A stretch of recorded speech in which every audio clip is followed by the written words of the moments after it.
Hey everybody, welcome back. Today we're diving into a vintage speaker that was quite popular back in the day.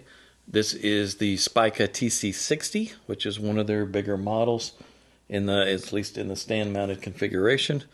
They had some interesting innovations and things they were trying and doing back in the day that were a little ahead of their time in some ways, or I should say a little innovative.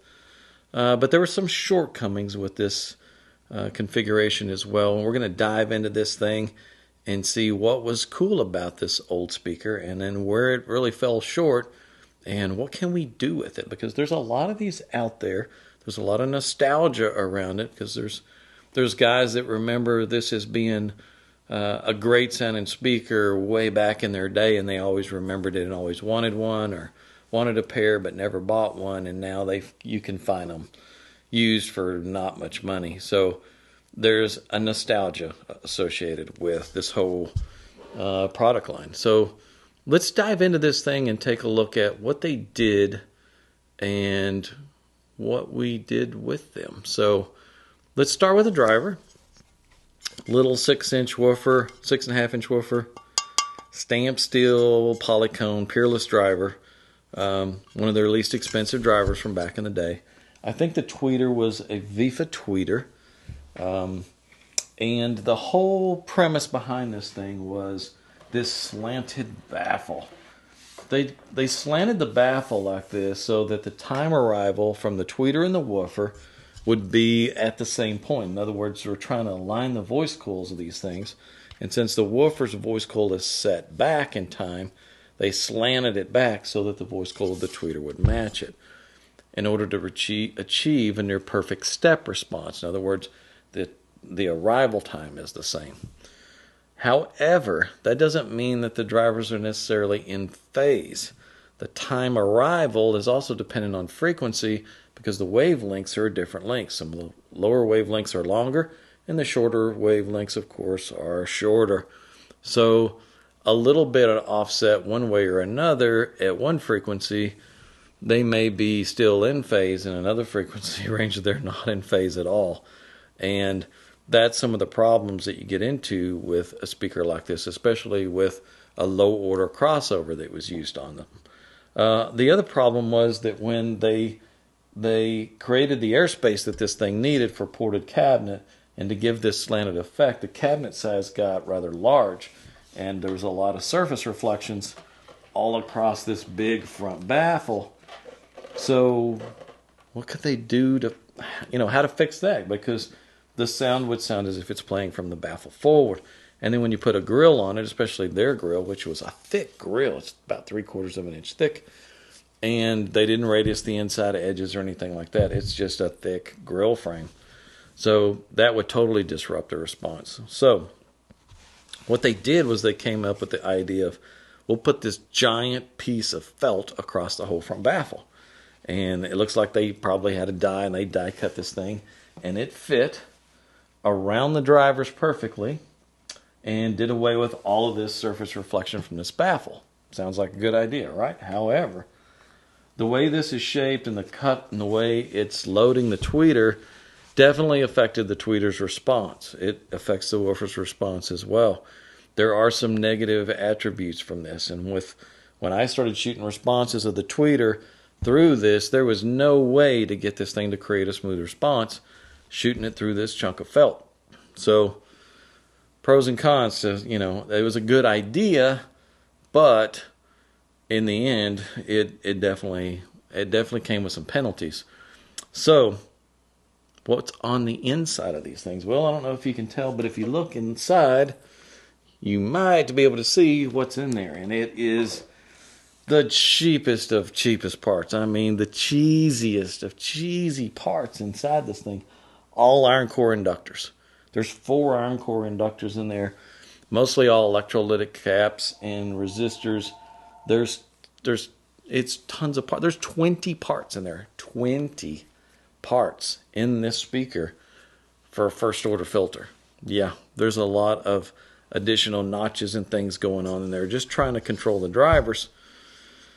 So it's a bit of a mess. Let's look at what all of this did to the response. Did it achieve what they're trying to achieve? And I should have saved some of the measurements on the step response. I looked at it briefly. It was not perfect, but it was definitely showing what they're shooting for, but at the expense. Let's look at the frequency response, and you'll see it's a little rough.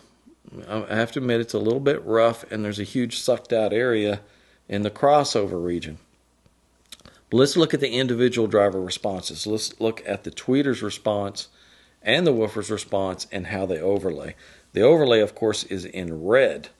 But if you'll notice, on the woofer end, the output of the tweeter is playing so far down in range there that it's actually canceling the output of the woofer to some degree. So it's reducing the output of the woofer because it's arriving out of phase with it. So same thing you see up at the very top of the range. There's a little bit of an area there above the crossover point, which crosses at about 3,500, 3,600 hertz. You'll see that it's a little bit out of phase up there where the woofer's range is playing up into the tweeters, and it's not in phase. And if you look at where they cross, they're not really in phase very well at the crossover point. They're you know, when the tweeter and the woofer roll into each other, if they're perfectly in phase, they're going to add 6 dB. We don't see 6 dB a gain here. We see about 2 dB a gain, which means they're not perfectly in phase. So all of this time alignment, trying to get everything to arrive at the same point, none of that worked. In the end, it's still messed up. And this was taken on tweeter axis at 1 meter. Now, as you move up and down, things get really crazy. Let's just go right to the vertical off-axis responses. As you move up vertically, the time arrival of the woofer versus the tweeter at that higher frequency up there become completely out of phase, and you see these huge holes in the response. So it's a bit of a mess. If you look horizontally at the horizontal off-axis response, you'll see also that it's a little rough in the horizontal off-axis. You know, some of that output of the tweeter is playing so far up there, it's canceling some of the woofer output, and the woofer output drops off in the off-axis, and the tweeter isn't there to pick it up. So it's a mess. If we look at the spectral decay, it's fairly clean. There's a little bit of a hump in the woofer's response. I think they may have tried to notch it a little bit. It's there, and it's not that bad, but there's a little bit of stored energy there.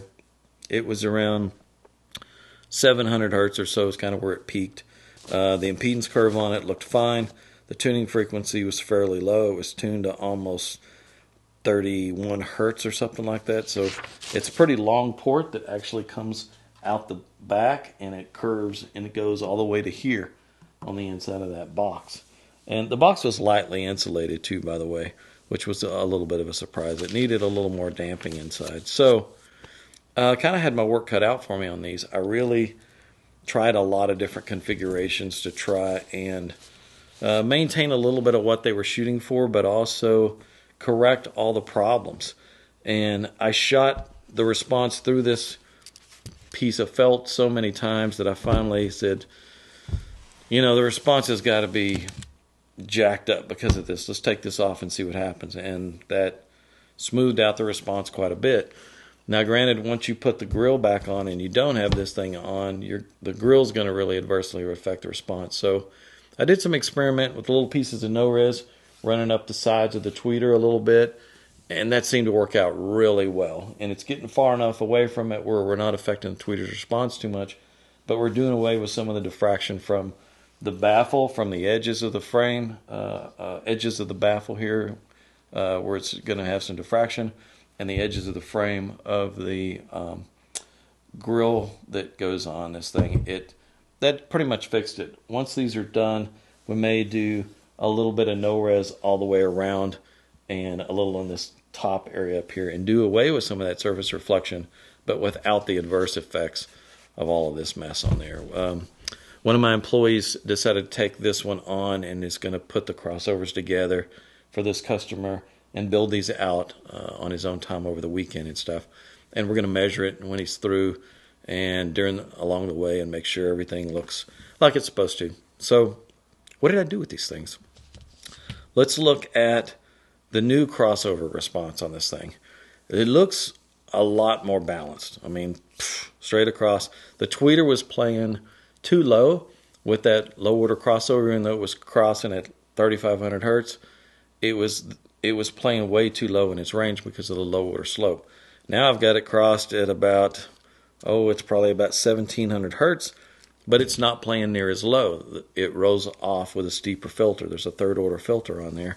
So it's staying out of the free air resonance range of the tweeter, so it's going to be a lot happier in that range. You notice also that they sum now at the crossover point, so you're getting the gain that we're looking for.